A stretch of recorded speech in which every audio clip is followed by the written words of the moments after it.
नहीं, सुपरस्टिशन ये है, अंधविश्वास ये है, धारणा ये है, लेकिन धारणा हमेशा तोड़ी गई है।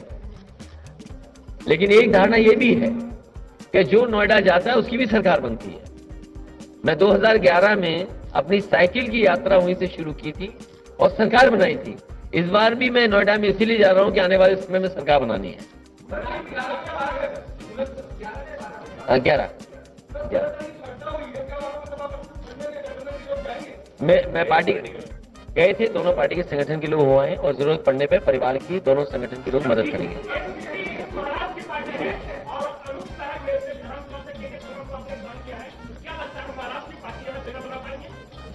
ये गठबंधन के प्रत्याशी हैं, समाजवादी पार्टी, आरएलडी और एनसीपी के प्रत्याशी हैं। जगह नहीं, जीत के जा रहे हैं।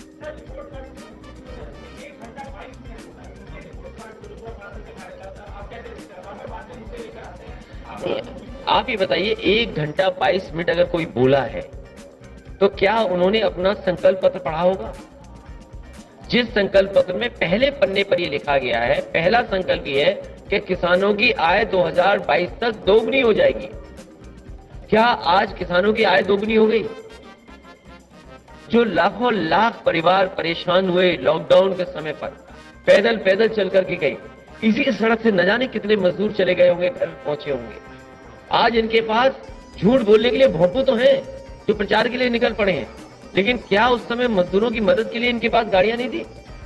आज झूठ बोलने के लिए इनके भोंपू जा रहे हैं हर गांव में, दावा कर रहे हैं कि इतनी वर्चुअल रैली करेंगे। एक पार्टी जो वर्चुअल रैली कर रही है, इतना संसाधन है उसके पास, क्या सरकार के संसाधन नहीं लग सकते थे जब मजदूरों को अब उनकी जरूरत थी घर पहुंचने की? इनकी कोई उपलब्धि नहीं है, केवल उपलब्धि है झूठ बोलना। और जो जितना बड़ा भारतीय जनता पार्टी में नेता है, उतना ही बड़ा झूठ सुन लो उससे।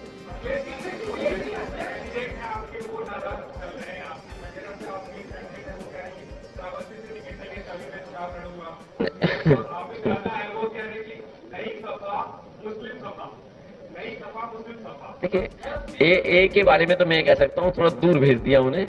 वो चाहते हैं करीब में चुनाव लड़ लें, वो विचार करेगी पार्टी। टिकट तो नहीं काटी उनकी। आपकी पार्टी को योगी जी समाजवादी पार्टी कहती है और साथ ही कहती है अलीगढ़ में हम डिफेंस कॉरिडोर बना रहे हैं और वहां का जो स्कोप का गोला छूटेगा वो सीधा पाकिस्तान बर्बादी करेगा और हिंदुस्तान को उसमें खुशहाली आएगी। तो कैसी खुशहाली आएगी? किसने कहा? किसने? अरे तुम उनकी बात मान ली है कि तो बन गई? अरे भाई पत्रकार साथी, योगी जी की बात मानने लगोगे तो न जाने कहां चले जाओगे तुम। उन्होंने कहा तोप बनेगी, बन गई क्या लीड में तोप? हमारे यहाँ कह रहे थे झांसी में मिसाइल बनेगी, झांसी वाले आज भी इंतजार कर रहे हैं कि मिसाइल कब बनेगी।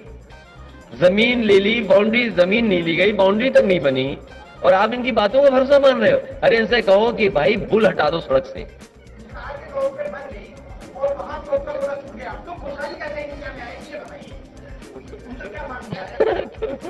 तुम क्यों उनकी बातों को मान रहे हो? आप इनकी बातों को मत मानिए। अरे गठबंधन ही तो सहयोग है एक दूसरे का, नहीं इसके अलावा जरूरत नहीं पड़ती।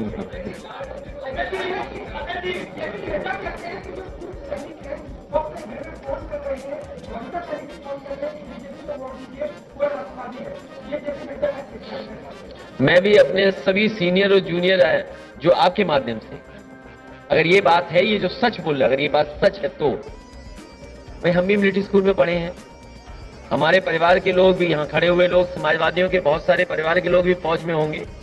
और इसी जिले में, अच्छा हुआ आपने सवाल पूछ लिया, इसी जिले में एक को वो योगेंद्र यादव, और योगेंद्र यादव को सबसे बड़ा अवार्ड मिला था। उनके गांव में मैंने 100 बेड का हॉस्पिटल दिया था। चलो जो हमने कार्रवाई की, घोषणा की सरकार के समय पर, इस भारतीय जनता पार्टी से पूछो, जो कारगिल के समय पर जो उसने जोखिम उठाया, जिसकी वजह से देश का सबसे बड़ा सम्मान मिला उन्हें, उनके गांव का अस्पताल क्यों रोक दिया उन्होंने? और हम तो खुद ही मिलिट्री स्कूल के पढ़े हैं। अगर नड्डा जी वोट मांग रहे हैं तो हम भी अपने सीनियर जूनियर और जितने भी हमारी पार्टी के लोग हैं, उन फौजियों को, परिवारों से हम भी कहेंगे हमारी मदद करो। असली देशभक्त हम लोग बैठे हैं, जो नफरत फैलाएं, जो खाई पैदा करें, वो देशभक्त कैसे हो सकते हैं? जो समाज में झगड़ा कराएं, वो भेदभाव की नजर से देखें।